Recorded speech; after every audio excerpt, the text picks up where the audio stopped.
Welcome to the SportsPro Podcast.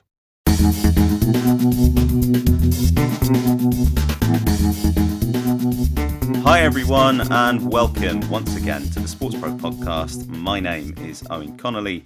I'm the editor-at-large at SportsPro. Hope you're well. Glad to be back and very happy to welcome back New York Times sports news reporter Tariq Panja. Hi Tariq. Hi Owen, nice to be with you again. Very nice to have you with us again. And we're going to be hearing a bit later on from Daniel Heel, who is a partner and global head of sport at Control Risks. We're going to be discussing some risk management and sports attitude towards it, and obviously how that will have changed over the past year. But about 12 months ago, Tariq, we had you on. I think it was the last time. It's very hard to get a sense of time and the passage of time at the moment. But about 12 months ago, we had you on. And at that point, I think we were talking about Tokyo 2020 and Euro 2020 and the imminent cancellation of both of those events, or the imminent postponement anyway, of those two events. Those are on the agenda again today, but we're hoping that both of them are still going to happen, but they are going to be happening in quite heavily adapted form, we think. And I guess that's what we'll get onto, just in the spirit of adaptability to risk and to real world events. Let's start with the Olympics. I mean, this time a year ago, the IOC had bought itself some time, and local organisers have bought themselves some time, not really having any clue about the course of the pandemic and what we were going to see. It would now appear that we will definitely have an Olympic Games in Tokyo. It will be more or less a year to the day to the originally scheduled dates, but it's going to be quite different from any Olympic Games we've seen in living memory. Yeah, I guess a year ago, we were still grappling with this virus that we didn't really understand at all. And, we're fearing for our own sort of health, wherever you are in the world. No one knew what was going on, as it were. And then you have these events, overlaying all of that. We're at a point, I guess, today where there is a greater understanding of the virus itself. Got a vaccination program that's starting to be rolled out around the world at different speeds, obviously, but that does show momentum and a kind of positive direction of travel, at least for now. Mutations withstanding, I think you're right. We are going to have Tokyo Olympics, which must have the bean counters at the IOC.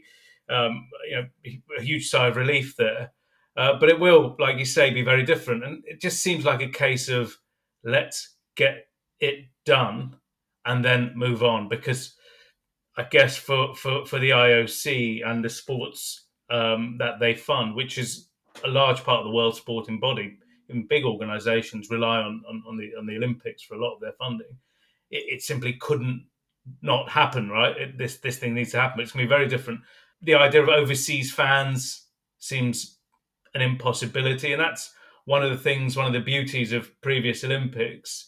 Remember in London, everyone coming from all over the world here and celebrating their athletes and celebrating each other. It's always a good atmosphere. I don't think we'll see any of that. As for the athletes as well, the word is that they're in, they do their event, and they're out. There's no hanging around there either. And from the media perspective as well, it's going to be very different. Smaller contingents and everything controlled. So this idea of freewheeling journalists around the Olympic stage, that's not going to happen. I think you have to provide a daily agenda for the organizer, exactly where you're going to be, and they're going to go with that. And then I don't think you can see any of Tokyo. You're just going to be in an Olympic bubble, and then you're home. Yeah, I don't know how I would have got on with a lack of, or with providing an itinerary when I was in Rio a few years ago. But the IOC at the moment, or the local organisers at the moment, are working off a series of contingencies. So I think, is it 5 contingencies? I don't have the notes in front of me. It's going to be either one of those 5, or it's going to be kind of a little from column A, etc. But yeah, it is looking like in the next few days we'll have confirmation that there aren't going to be overseas fans, and there will certainly be some kind of wave system for athletes, just to maintain some kind of control over the bubble at the Olympic Village, which is normally quite a vibrant place, and people coming early and sticking around, supporting fellow athletes from their own teams and other countries as well.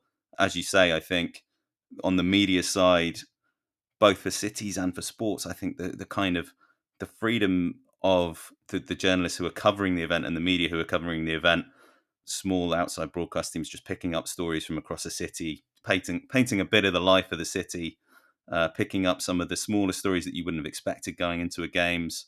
Just that sense of improvisation. It's a strange thing when you're at an Olympics. It's the sense of there's kind of, you're almost overwhelmed by the number of stories that are going on all at once. And I guess taking that away, it's going to homogenize the experience for fans, not just in Tokyo but around the world.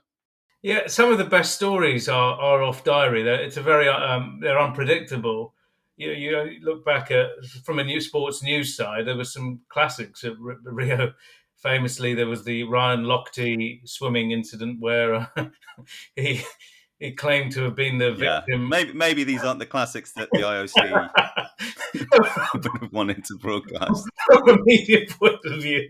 I mean, there are really good stories to be had, and also it's the other, but from a more positive point of view, is the access to the individuals performing. You're bumping into Usain Bolt at McDonald's or whatever it is. There is the reporting from the bubble and having access to these personalities who, let's be honest, a lot of these guys and women, they're not personalities outside of the Olympics. There's 2-3 weeks for these guys to shine, and a lot of that and the future income, the future notoriety comes from the media presence there as well. I would have thought, but I think it's going to be really controlled. And I suppose, given that the virus is still out there, like to be still out there, and the social distancing requirements, I think the ability to kind of do something as simple as have a one-to-one or interview an athlete is going to be severely curtailed as well. Like I said, it just seems to be a case of let's get this thing done. One of the things that a lot of people might not be that disappointed about is Tokyo and the Japanese government have said to the IOC, can you try and curb the number of VIPs that you send over this time? And the sort of the VIP brigade has come in for quite a bit of stick at previous Olympics. The fat cats who roll into various events and wine and dine and then roll out, not adding anything particular to the experience for anyone. They've found themselves under the spotlight now and again, and I think the Tokyo have asked, could you maybe curtail that as well? So, like I said, I don't think many people will be disappointed, and if it could maybe be part of a trend. There has been excess at these Olympics and major sporting events, which I guess the public at large have been frustrated and upset about, and it kind of hurts the IOC's reputation and the reputation of organisations like FIFA have been damaged by some of the excesses of their own members. So perhaps having some of them not there might do them a positive service, albeit in trying circumstances. Yeah. What we won't know officially probably until a little bit closer to the time, but what we're hoping will be the case is that there will at least be some local fans who'll be able to hang on to those tickets that they've already bought, and that there will be a bit of atmosphere around the event. So they won't be completely sealed. But of course, travel is a very different thing. You're still waiting, Tariq, on the whether your accreditation is going to be honoured, but we'll find that out, I guess, a little bit closer to the time as well. But in the absence of you sharing some chicken McNuggets with Usain Bolt, it may be something that we see athletes encouraged to do a little bit more. I mean, it's a very complicated picture with the Olympic Games, and the amount of freedom that athletes are able to exert in sharing their own experience. It's certainly going to be a conversation over the next few years, whether we continue to see a kind of liberalization of Rule 40 around promotion and all that type of stuff. But we do know really the course of the Olympic Games as an event for the next 10 years, because while there's so much uncertainty around Tokyo 2020 in 2021, we have all but one, we think now, of the Olympic Games hosts up to 2032, after preference was stated for an Australian host in 2032. And obviously that was discussed further last week at the IOC session. What do you think that will do for the IOC or for the Olympic movement? The fact that you have that element of it, the kind of bidding and campaigning element, taken out of the picture for the next few years. Will we see a shift a bit more to some of the more strategic questions of how the Olympics are delivered? Yeah, it's an interesting one. There's a case for and against it. I think the process that ended with Brisbane being the kind of picked preferential pick for the Olympics, all being well, this is going to be a case of Brisbane 2032. It's got to go seriously wrong for that not to happen, and that gives them a degree of certainty, and it also gives them certainty of things beyond the Olympics. And certain hosts, and you look at Beijing, for example, that comes with a lot of baggage. You're going to have the human rights stuff, general concerns over China, etc.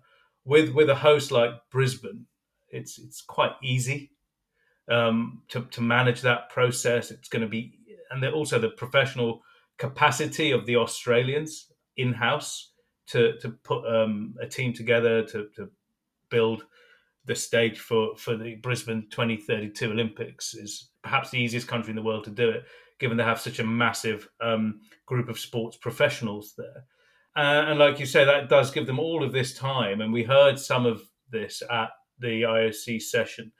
We had the end of Agenda 2020, a very dull name for these massive reforms that Thomas Bach wants to kind of insulate, future-proof the IOC and the Olympic movement with. And that's now turned into equally excitingly titled Olympic Agenda 2020 plus 5. So until 2025. And they talked about some of these ideas and this trying to foster youth, keep it relevant, etc., etc.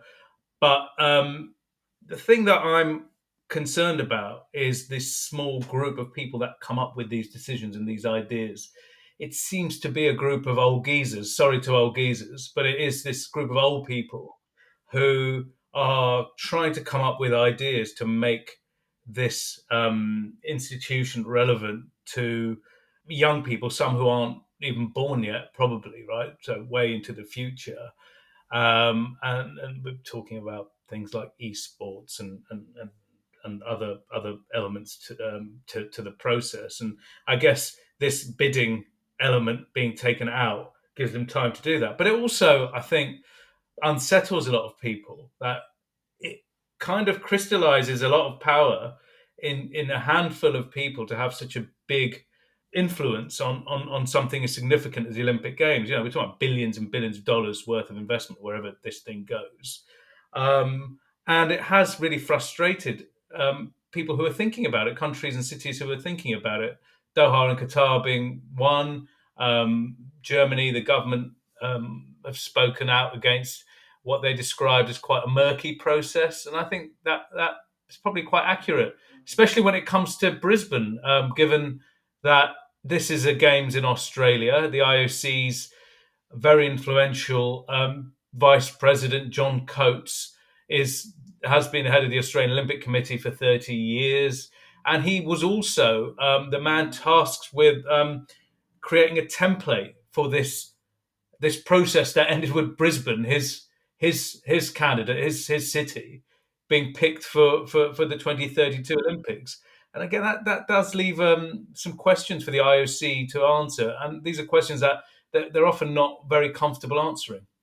I suppose what it does as well is for the IOC membership, as tends to be the case with these bigger federations. I'd say FIFA for a time was similar, but obviously that decision making process has oscillated between the executive board and the membership in terms of who hosts the World Cup. But the destination of the games, making that decision put a lot of power in the hands of the members, and you wonder what their role is going to be over the next 12 years. Do they have a task now in shaping the way that the games develops over that period?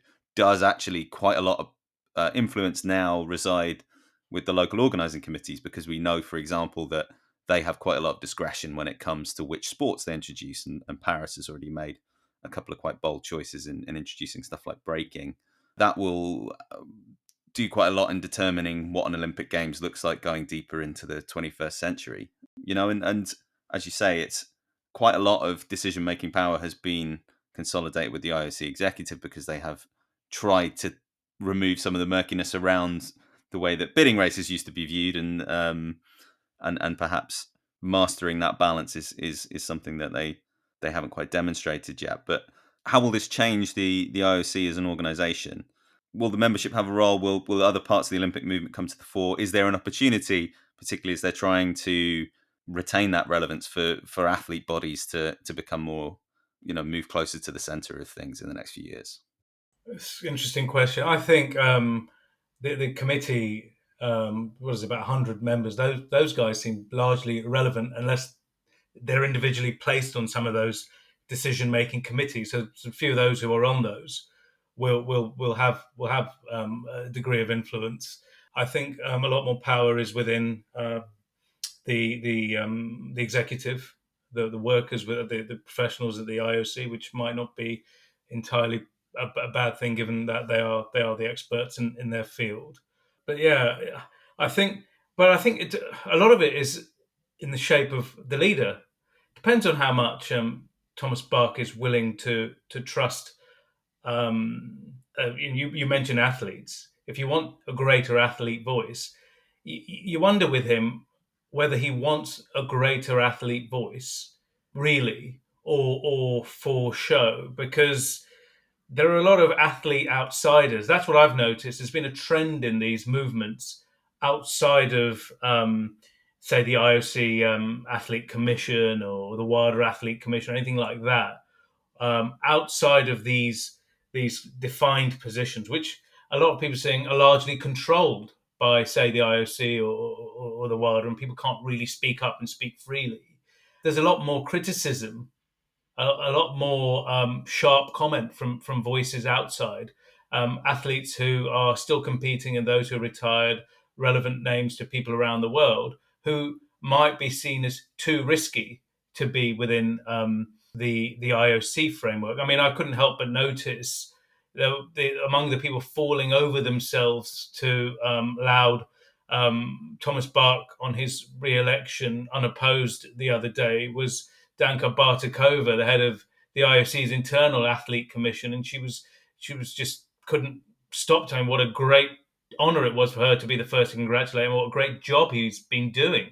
But then you talk to athletes outside of that, and they'll be shaking their head, and they were, and think, hang on, you're not representing our view, because we've got a lot of concerns that aren't being addressed.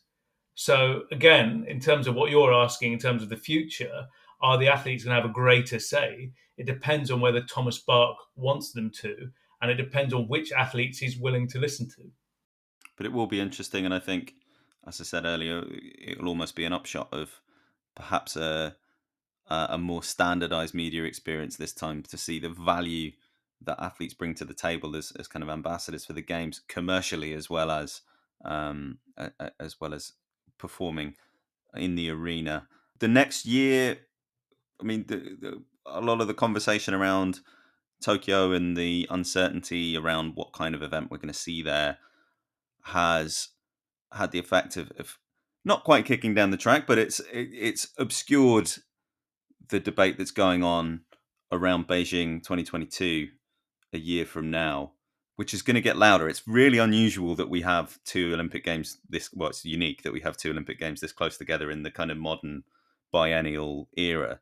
But perhaps if the year had been clear for conversations about Beijing, the political dimension of it might have been a little bit more animated. It would have maybe come to the fore a little bit more. But that is something that's going to be the big Olympic story, particularly once the Tokyo Games are finished. For sure. And we're kind of seeing it a bit, like you say, in recent months. And there's kind of all over the human rights, but there's three prongs to this human rights issue. And I guess in one way, the Chinese must be glad that the Tokyo Olympics have been delayed to such an extent that the build-up will be short. you recall the build up to the 2008 Beijing Olympics. There was a year of this, at least a year of outcry. But in many ways, China has sort of backslid further on human rights. Things seem to be worse as the country seems to be flexing its muscles as an economic power that the world can't do without. It's kind of calling our bluff in many ways. But the issues are really seem more severe. The plight of the Uyghurs in Xinjiang in the far west of China, more than 1 million people detained, families separated, forced internment. The American government has described that as a genocide. So you're taking the Olympics to a place where there is an active genocide going on. That seems it just seems awful to think that they're going to have a sporting event at the same time as the other side of the country. This is happening, and there's nothing anyone's going to do about it. There's been talks of boycotts, etc., but I can't see that happening. Then we've got the issues about the status of Hong Kong, the treatment of the pro-democracy campaigners there, and then the long-standing issue surrounding Tibet. That is feels almost like a longer list than there was in 2008. And I remember one of the pivotal figures around 2008, again, we've mentioned him, was John Coates. And he said, look, this is actually a good thing. It will allow countries like China to maybe change for the better thanks to hosting these events.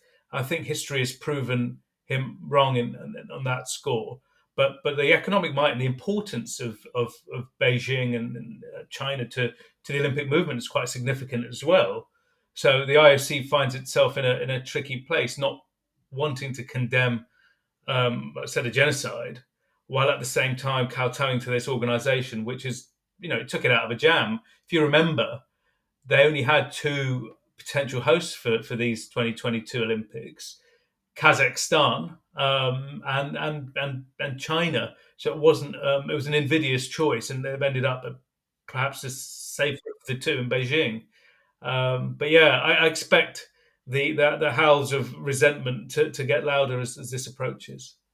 Yeah, and I think as well, when those games were awarded, would have been in the middle of the last decade, there was less consternation. I mean, there had not been any reporting about the mistreatment of the Uyghur population, but or certainly not to this extent. And I think a lot of the consternation was around the suitability of Beijing as a winter host, and the fact that this felt like a kind of convenient maneuver because people couldn't see Almaty as an Olympic Games host.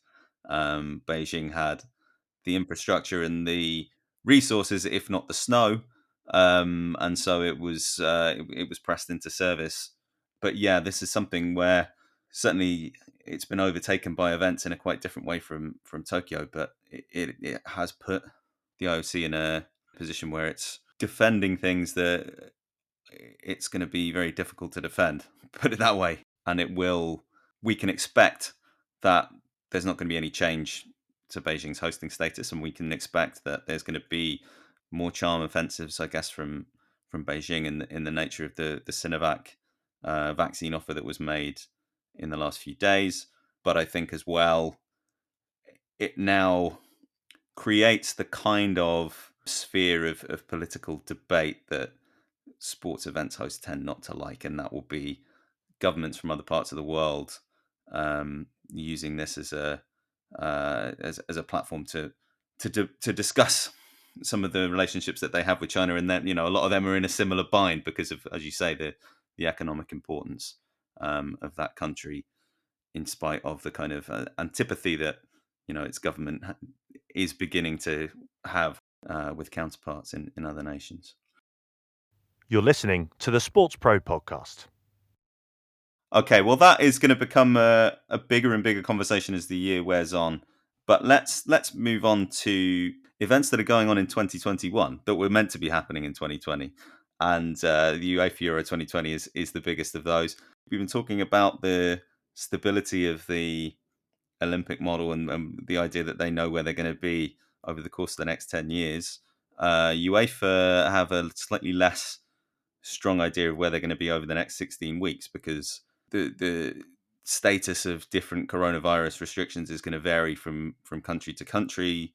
Travel, which was going to be kind of the great selling point of Euro 2020 when it was devised, nearly 10 years ago now, partly as a way out of a hosting bind in itself, but also as this kind of great celebration of almost like not just continental football, but like the EasyJet generation and Europeans crisscrossing the map. Well, that doesn't seem like the most sensible thing in the world this year. So, I mean, do we expect the official line from UEFA at the moment is that the 12 cities who were signed up as of March the 1st are still going to be the 12 cities who host in the middle of June. But are we expecting that to be the case, or will there be a bit of a paring back of ambitions there? I think they will struggle to have 12 cities hosting the Euros in 2021 now, because from what I understand internally, they've been trying to get guarantees from each of these cities, like minimum guarantees that they can work with moving forward, knowing that there is an ongoing pandemic, etc., etc. They're having trouble with three of these: Bilbao, Spanish host, Glasgow, Scotland, and Dublin in Ireland. They have a deadline of around early April, mid-April to draw a line under this and have a plan moving forward. So I think we will still see multiple host cities in multiple countries, as was envisaged way back in 2012. I think after the final of Euro 2012 by Michel Platini in Kiev, where I think he first announced that, and Seferin, Alexander Seferin, the current UEFA president, inherited this. And it's never been easy, even before the pandemic. It's not been an easy thing to organise. You've got to harmonise loads of different elements here to create a whole. So it was never easy. And then the pandemic struck. So they've given these three cities a few weeks to give them certain guarantees that they require. I think some of them might be around access for fans and elements like that. However, I don't think they're going to be able to do this. I believe that the excess games, the excess capacity that will create, will see them move to England. We see that England is already hosting a group stage and semi-finals and a final. So it's almost a quasi-host country for the event anyway. I think UEFA wouldn't mind these games going to England. It's always seen England as kind of a bit of a money pot. UEFA always does well out of things happening in England financially, and the government, Boris Johnson's government, has given them support. Well, Wembley was the host of the Champions League final. Was it 2 years out of 3, 2011 and 2013, and certainly London becoming kind of the lead host for this Euro was something that happened. What was it, about 3 or 4 years ago, when one of the other host cities dropped out, and I don't think there was that much protest from UEFA at that time about that idea. So it would only really, I suppose, confirm that status of England as being more equal than the others in staging this tournament. I mean, it's been a strange one, hasn't it, for football, because you see, relative to something like the Olympics, how agile tournament organisers can be in putting stuff together. We saw the reconstituted Champions League over last summer, where they were able to take the whole thing to Portugal for a week. But equally, we've seen the complications that arise from having the Champions League this season and the Europa League and international friendlies and qualifiers in different countries. And travel is the primary complication there. And we've had, Arsenal playing back-to-back home games in Athens, which was a new one, an away game in Italy, and other teams pressed into similar situations because of COVID restrictions. And obviously, that is the kind of thing that UEFA are going to want to keep a million miles away from the tournament this summer. Absolutely, but you also mentioned how agile they've been, so it shows they can turn on a sixpence as well. Obviously, they'd rather not, and it depends. Again, it's one of those known unknowns, isn't it? The status of the virus as well. But they've shown that they can make and mend as things go on. But they obviously you you want that certainty. I think having as much of it as possible in England offers them that. But I don't. Again, the issue is going to be over foreign travel as well. So those games where you're going to have supporters, it might be a case of only people from the countries that are hosting that particular game. So if there's a game in Rome, maybe only Italians or people in situ in Italy can go to those games, depending on the restrictions each country has on travel at the time. Because I think it's too soon to think that global travel restrictions will have eased to the point that we are traveling around again. And then we're also going to have a question of stadium capacity. Different cities are going to have, or different governments are going to have different maximum capacities for their sporting events and other outdoor events. So it'll be a moving feast. Yeah. And if you think that there's 24 teams, if 4 or 5 of those were excluded from certain countries' travel green lists by June and July, does that put their teams at a disadvantage if every other team can have away support and they can't? You do feel like there's probably going to be some kind of blanket ruling on this. We're going to have much firmer standards, even though to this point there's been a degree of improvisation and making do and mending. We'll have a much firmer idea. Yeah, perhaps, but I guess there's always going to be with tournaments like this. There's always going to be a degree of an advantage for, like England, for example. They're hosting all the games here. They're going to have a natural advantage in the tournament, and I guess others will as well. But one of the points you made about the Champions League last summer, now they had to play the almost entire knockout stages in Portugal in the stadiums there, and that was so successful as far as some people at UEFA see it, that they're thinking about this as a potential model in non-pandemic years. We're talking about the 2024 and beyond Champions League European club competition reforms. And I understand one of the items that hasn't been kind of agreed or solidified. You see the Swiss model and the format, etc. All of this has largely been agreed.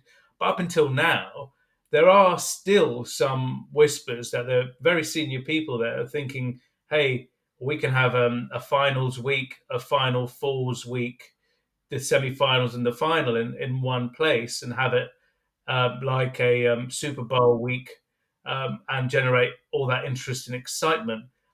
They would, of course, lose two very lucrative games, because those semi-finals are always two-leg affairs, and some of the most valuable sports property on the planet. But it just goes to show sometimes in a crisis you have opportunity, and that final 8 in Lisbon was one of those, it seems like. Yeah, I guess they'd be weighing up, particularly as models change, media models change with the digitization and the decline of the pay TV bundle, etc., etc., etc. It will be what the additional value of having one concentrated event will be to all the attendance stuff, like sponsorship and hosting rights and everything. Just on that topic, because this is where I wanted to take the conversation, just to take us to the exit. But when we did talk about this stuff a year ago, there was lots of chatter about how this might inspire new waves of creativity. This might inspire, it might break down certain taboos about the way sport is organized. It might bring certain organizations closer together, or get people thinking differently about what their interests were.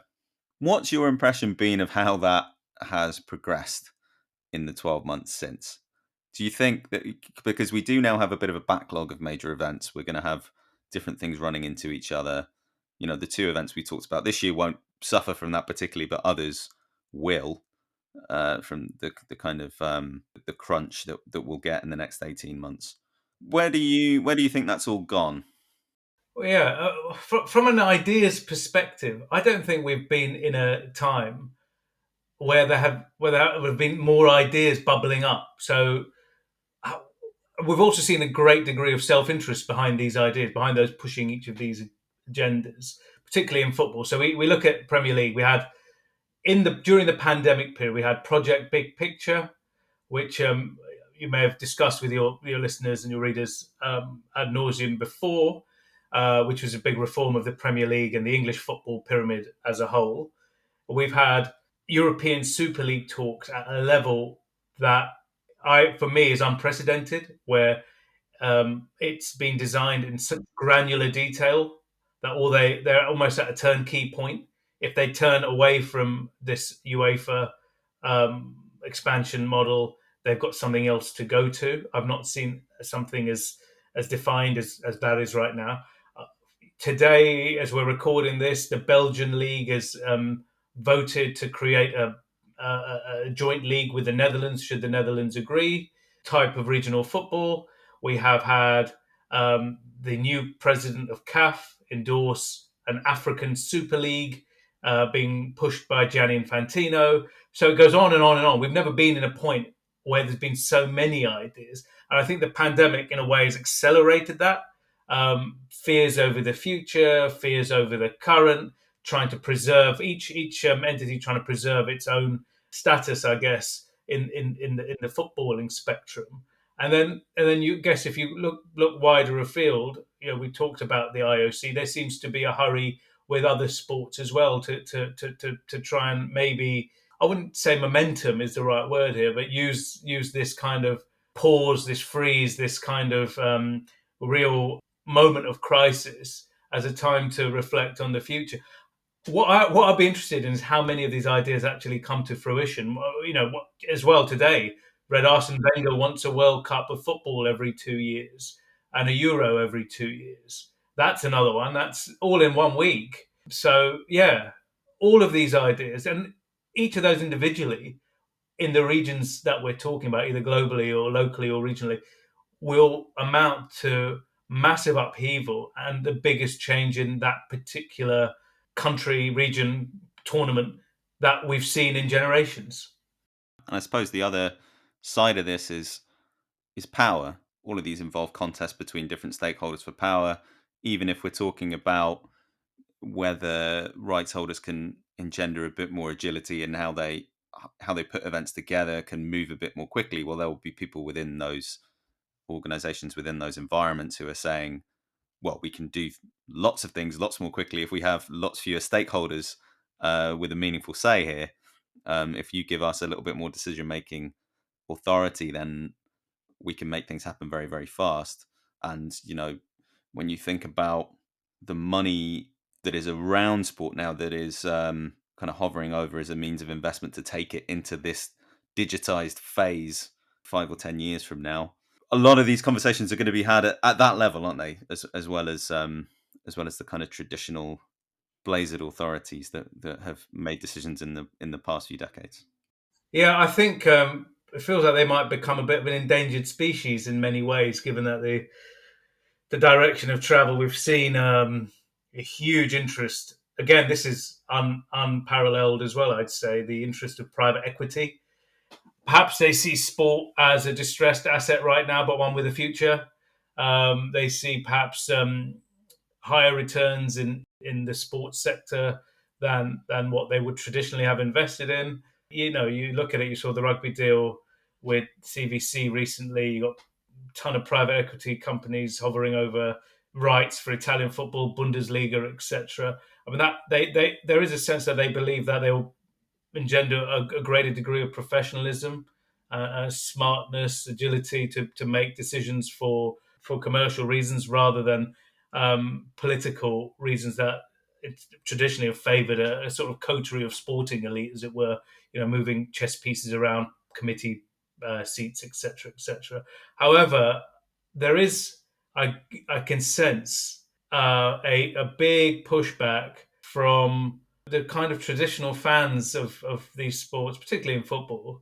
Yes, these are commercial properties, but they're really also, for a lot of people, first and foremost, kind of social enterprises that mean a huge amount to so many people. And it seems just hiving them off to the highest bidder to let them do whatever they want to do with them, and then kind of decouple them from, I guess, regulators. scares people to the point that there might be direct action. Fan groups are coming together in ways that I haven't seen before either, pushing back against some of the biggest excesses of the biggest teams in terms of accumulating power, wealth, and trying to move the game away in a direction that suits them and only them. Well, it's going to be fascinating to track all of this over the next few years, really. But I think we'll leave this part of the conversation there for now. We are going to be speaking just after the break with Daniel Heel, partner and global head of sport at Control Risks. We've been talking a lot about risks and the unexpected in the first part of this podcast, and he is going to be telling us a bit about some of the best practices involved in risk management, some of the central tenets that every sports body and every company can learn a little bit from, sports attitude to risk and how that's changed during the course of the coronavirus pandemic, and some of the big threats to sport and to other industries in 2021 and beyond, COVID-19 related and otherwise. That is coming up just after this. Hello, this is Matt Rogan. I've spent my career creating and scaling businesses in sports and entertainment. And now I'm trying to find out how businesses can best make their way through these extraordinary times. So together with SportsPro and with leaders from inside and outside sport, I've created the Playbook series. It's the place to go for agenda-free, pragmatic advice to navigate your organisation through change. Catch up on our library of articles and podcasts and learn more about how our new Labs program can help you succeed. Head to sportspromedia.com/playbook to find out more.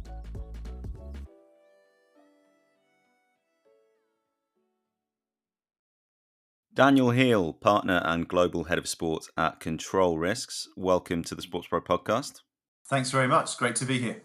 Great to have you with us. We're obviously going to be talking about risk assessment and kind of the attitude towards risk among sports bodies, among event organisers and promoters. But first of all, why don't we just take the opportunity to introduce Control Risks and some of the work that you do and where you sit in the kind of the rights holder world. Yeah, thanks very much. So Control Risk, we're an independent risk consultancy. We support organisations become more secure, more compliant and more resilient and deal with critical issues or crises as they occur. And over the last 12 months, there's been many issues and crises that organisations that have faced. So our clients, or who we work for, who we support, is across the sports, entertainment and major events sector and industry. Ranging from rights holders, individual teams, leagues, investors, sponsors, across the board, really. And as alluded to, we are here to support them become more secure, more resilient and more compliant, really understanding risk. And I think more so now over the last 12 months than ever before, and looking forward to the next 12 months, year, 2 years, understanding what could impact your organisation, could impact how successful you're going to be is never been more important. Yeah, I mean, let's take it back 12 months, first of all. What was the understanding of risk like within the sports community going into this pandemic? That's one of the questions I frequently get asked, and we as an organisation don't just work within sport and entertainment major events. We work cross sectors, whether it be oil and gas, telecommunications and so on. So it's a really interesting part of our business is how we compare and contrast. So we're supporting a lot of organisations at the moment saying, right, actually, how mature is my approach to risk? Would that be compliance, wider integrity issues, security risk? How mature am I? How good am I? How resilient am I? Not only to bounce back from COVID and other issues, but actually survival mode in the next 12 to 24 months. And if you go back 12 months, I think sport, it hasn't really sort of walked blindly over the last couple of decades into these areas, but there's been a real lackluster approach. Some organisations are excellent, really mature, really forward-looking, forward-thinking approach to risk, and understand how that can be a real business enabler and add real competitive advantage to them as organisations. But a vast majority of slept walked really over the decades from a risk perspective. And if you compare some of the financials involved in the business of sport to say something like financial services, they're worlds apart from a compliance regulatory oversight perspective. And I don't think it's too far to say that the majority of the sports business or rights holders or organisations are about a decade, if not more, behind other sectors, other industries that are the same size, the same financial value. Why do you suppose that is? I think it comes from the very nature of sport being an amateur, or majority sports coming from an amateur approach over the centuries or over the decades, and really some organisations haven't grown as their business has grown, as their sport has grown globally. Their compliance, the regulations around that haven't grown as quickly as they are. The sort of the visions of sort of the old school tie and blazer of a particular board of a particular sport is there, and that's what gets brought up really quickly.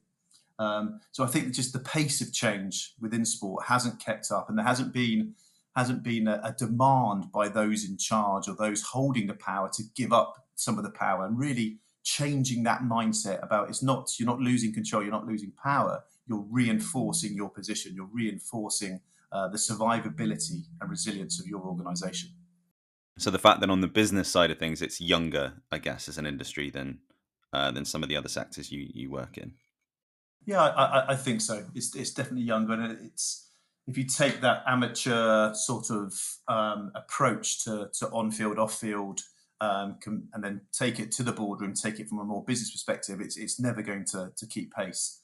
And actually, one of the real drivers we've seen over the last couple of years is that the increase in external investment, whether it be PE funds or whatever it may be, coming into sports and really being shocked in many ways, or not investing, which is the worst case scenario, into a particular franchise, organisation or sport itself, because of the way that body, that organisation has managed itself over the last few years. Okay, so let's reset the terms of the discussion for a sec. What is a healthy attitude to risk? Obviously, leaving aside the kind of the events of the last year, although that shows you what can happen. But if you are running an organisation, what's a healthy way of looking at it? I think it's quite simple, really, and it's got to be clear, and it's got to be concise, and a lot of common sense. But really, it's about making informed decisions based on data, based on analysis, based on assessment. Because if you're making decisions about where your organisation goes, what markets you want to go into next, where you want to approach, and so on, if you're not making those decisions based on accurate data, accurate analysis, then actually you're flying in the dark, really. So really, it's just about understanding your organisation. Every organisation is different, and making decisions based on data and fact. How has the pandemic changed attitudes towards risk? How did some of the conversations you would have with clients or prospective clients in the sports space, how did they evolve over the course of 2020? It's been really fascinating, actually, both in a really positive way and less so in others. And I think, as I mentioned just now, is those organisations now that are taking risk seriously, are looking at this as an enabler rather than a stopper or a blocker, are those organisations that are going to survive the next 12, 24 months and then go on to thrive. You've got many organisations that are still burying their heads in the sand and not really accepting what's going on. Yes, they're in crisis mode and they're dealing with the pandemic sort of now, but if you've got to separate that crisis mode to forward thinking and future proofing the business of sport for their particular organisation. So the conversations have really changed, and it's always interesting to sort of, when we're going out there having calls with organisations or clients, and sort of 2 years ago it'd been, "Oh, thanks very much. Yeah, we know about you control risk. It's great to chat, but we think we're okay." To a majority of those conversations now, they're phoning us rather than the other way around to how we can support. So, yeah, I mean, it's obviously a terrible, terrible time globally across sectors, personal, professional lives. But I think if you try and take a number of positives from it, it's about how do you redefine your approach to risk as an organisation. And again, I'll always come back to, you need to survive the last 12 months, probably the next 12 months, if not longer. And then how are you resilient enough to bounce back, to continue making money, to getting financial, commercial terms and deals back on the table, whatever it may be. But yeah, the conversation has changed which is positive, I think, for the sector and the industry as a whole. But there are still many organisations that aren't really accepting the severity of where they're at. I mean, when you think of the implications of COVID, it's dramatic and it's been disastrous in a whole host of ways. But it's got a different profile, I suppose, from a lot of risks in that, or a lot of things that organisations would prepare for, in that it's near enough universal. There aren't many countries that haven't been affected by it. There aren't many sectors that aren't affected by it. There aren't many people who haven't had some part of their behaviour modified as a result of it. So it's not localized. It's not kind of a short-term flare-up, or in the way that perhaps a security risk might be, or an environmental catastrophe. Does that change thinking? Does that change modelling? What kind of effects does that have on the work that you do? So I think one of the key phrases that we're using at the moment is around dynamic risk assessment and being dynamic and positive in your approach to risk and risk management. Like you alluded to, you can't plan or a scenario plan for every eventuality. I mean, you wouldn't be able to survive as a business or as a sport, because you continue to be worrying about what's the worst thing that could happen. But being dynamic enough to say, actually, if X, Y, Z were to happen, or 1, 2, 3, 4, how do we as a business react to that? And understanding how that impacts your particular individual organization, you as a person, your teams, your staff, all your stakeholders is involved in that. If you're not approaching it from a dynamic and positive perspective, again, that you're not going to survive the next 12 or 24 months. So really just being dynamic, and you do have to take risks, and positive risk taking based on data, based on analysis, based on fact is a good thing. If you want to succeed, at times you have to take those risks. But again, going back to that point of flying in the dark or flying blind, if you're taking those risks and making decisions not based on analysis, facts, or data, then actually you're at massive risk. Help us spread the word about the SportsPro Podcast. Subscribe, like and share our content on social. Join the conversation on Twitter with the hashtag SportsProPod.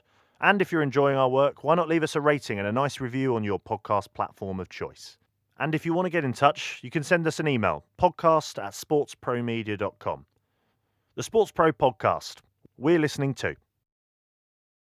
So how would you assess the risks to events and to revenues in 2021, given the fact that you still have COVID as an ongoing crisis, but you also need to anticipate other factors as well? Yeah, I think that the fluidity that's happening at the moment around the pandemic, and it being a global issue, not being narrowed down to a country specific or a region in a whole, and the major sports events that are happening this year, sort of relying on international travel of athletes, players, administrators, and so on. It's going to be a really challenging time. I think the organising committees, the organisations that are involved in planning and running these should take positive signs, I think, from what's happening and where we are as the world and how we're reacting to the pandemic, but actually being nimble enough and again being dynamic enough to understand that the last minute changes that could happen. If you look at the last couple of weeks here in the UK around the Six Nations, with the France-Scotland game being called off because of a COVID issue. If that were to happen in the mid-Olympics or mid-Euros, actually how easy is it for a game or a fixture or a particular event to be postponed? A lot more difficult than just one sport in one city or one country. The other key area that we're seeing, and I'm talking more and more to and supporting organisations around traditional risks, sort of pre-COVID risk, and quite rightly, everyone over the last 12 months has been head down, focused on COVID response and survival over the last 12 months. But those traditional risks haven't gone away. And from a security risk perspective, you take something like terrorism or local issues around riots or anything like that. That's still there. How does an organising committee, how does an organisation still manage and mitigate those traditional risks at a time when COVID is severely impacting how you would normally operate on a day-to-day basis? The other kind of risk that we've seen really grow over not necessarily the last 12 months, but certainly the last 6 months, is more around the integrity side. So whether that be match fixing, match manipulation, and so on. So again, those linked risks, traditional risks that are being exploited over the last few months, over the last year, really coming to the fore. And if those risks, and you don't look at risk management from a holistic perspective, and you prioritize one over the other, or one area over the other, which you've got to do to some extent, but you need to look at the whole ecosystem of risk and how it could impact your tournament or your organization. Yeah, I want to get back to the subject of some of those longer term risks and maybe some emergent ones as well in just a sec. But just staying on 21, in what ways is the sports industry better set up than other sectors? Just to take a cross sector view of this, and in what ways is it does it face kind of unique challenges? You know, where can it be agile, and where is it kind of wedded to very specific ways of doing things that make it harder to mitigate against risk? I think one of the key areas is around that disparity of finances and where the money actually sit, and that sort of top 1 or 2% of whether it be tennis or football or whatever it is, whatever sport it is, or whatever tournament it is. There's a big difference between the top and just off the top and the rest, and that disparity in around the financial ecosystem has a real impact on risk itself, and certainly on the integrity risk side. I think separately, if you look at the cyclical nature of some sporting events and leagues and teams, actually there can be areas where they can change dates, you can change tournaments, you can change leagues, or your approach or your structure to a tournament can be changed. Where in business, really, there's sort of key targets, key milestones that need to be hit and need to be met in other sectors and industries. So in many ways, sport does have a bit of an advantage in that it can be manipulated to respond and become more resilient. But on the reverse side of that, if you think, where does the money come into sport, whether it be external investment, sponsor, broadcasting rights, and so on, if sport isn't being played and nothing's happening because we can't go out there, or fans can't be in the stadium as a revenue stream, or matches can't be played or postponed, that obviously has a real impact compared to financial services or telco, where it wouldn't have that direct impact. Whereas you and I can work from home and not be massively impacted, apart from maybe IT and tech issues. But apart from that, there's not a major impact to how we're doing our business. So in some ways, being nimble, being able to restructure, being dynamic is a real positive and a good thing for the sports industry. But in other ways, it is being hampered and brought back quite severely. Let's return to some of those longer term risks. Now, something that Control Risk has historically done, or certainly done in the last couple of years, is kind of profiled a risk map for the year. What was on that for 2021? Yeah, so we produce, and we have done for I think about 30 odd years now, sort of our top 5 risks going into the next year. And it wasn't just focused purely on sport and major events, but sort of more global risks. But interesting, a lot of those can and will impact the risk going forward, the business of sport going forward. We had climate change in there as a key risk, and I think it's really interesting to see how the likes of the IOC and FIFA are looking at this and making statements around how they as organisations approach climate change and other risks sort of associated with that. Another sort of key risk that we looked at globally was sort of international relations, taking sort of post-Trump United States into the Biden administration, the Biden era, how the US will export itself globally, in particular in relation to China and other countries and other markets. That was a key area we saw where things could hopefully be positive and go right, but also a key risk of being impacted. And it's an interesting point, actually, how we sometimes live in our own sort of sport bubble, sometimes, don't we? And yes, the pandemic has brought us to look globally and look bigger.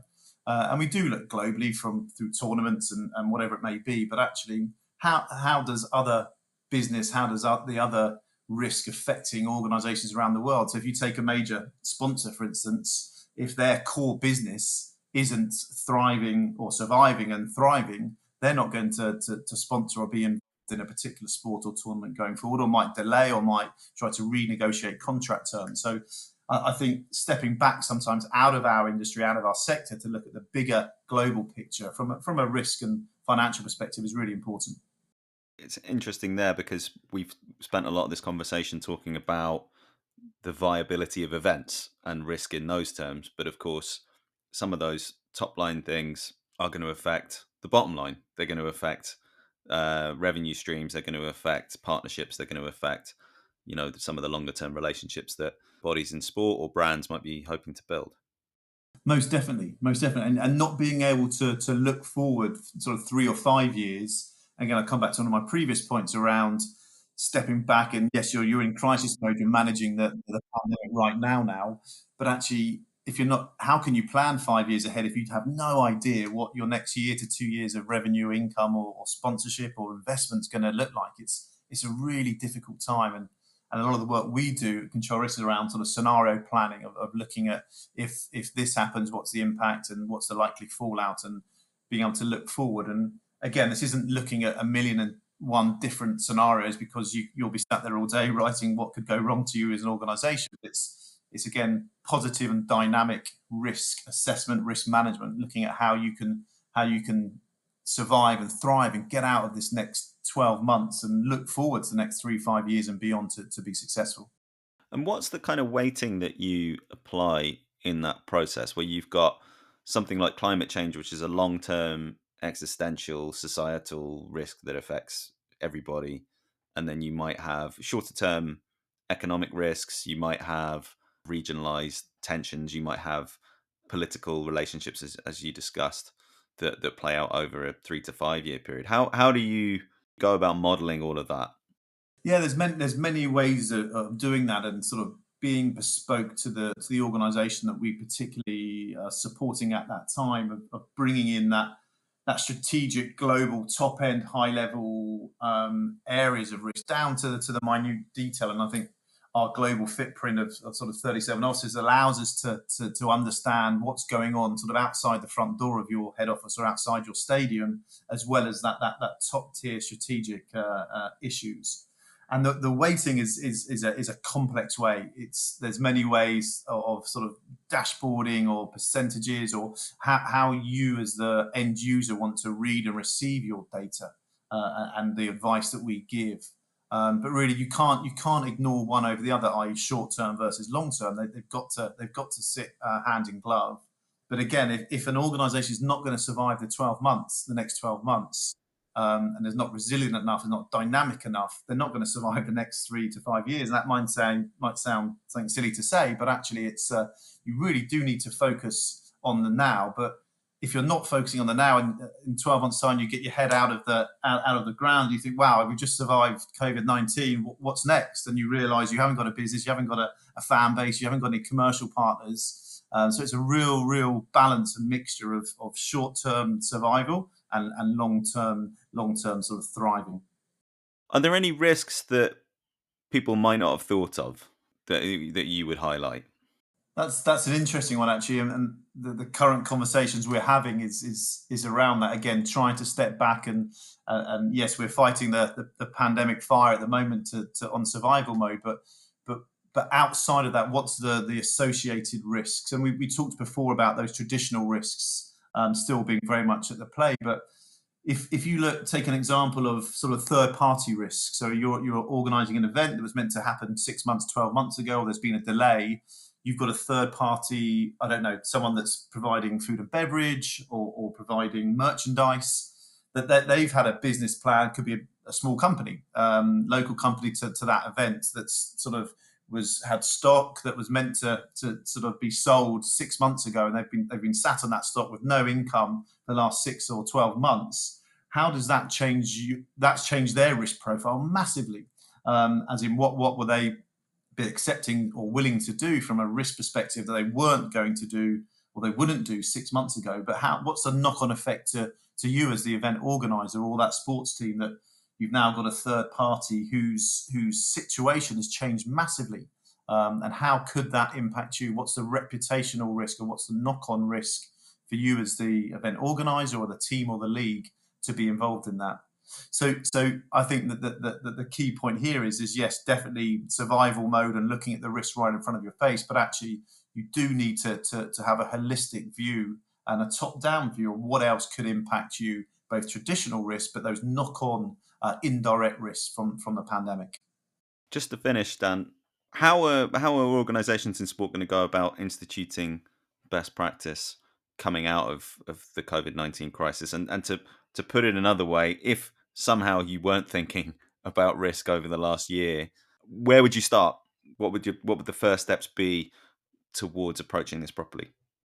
So I think if you bring up a good point, if you haven't thought about risk over the last 12 months, the likelihood of you being involved or around or operating in another 12 months is extremely low, I would suggest.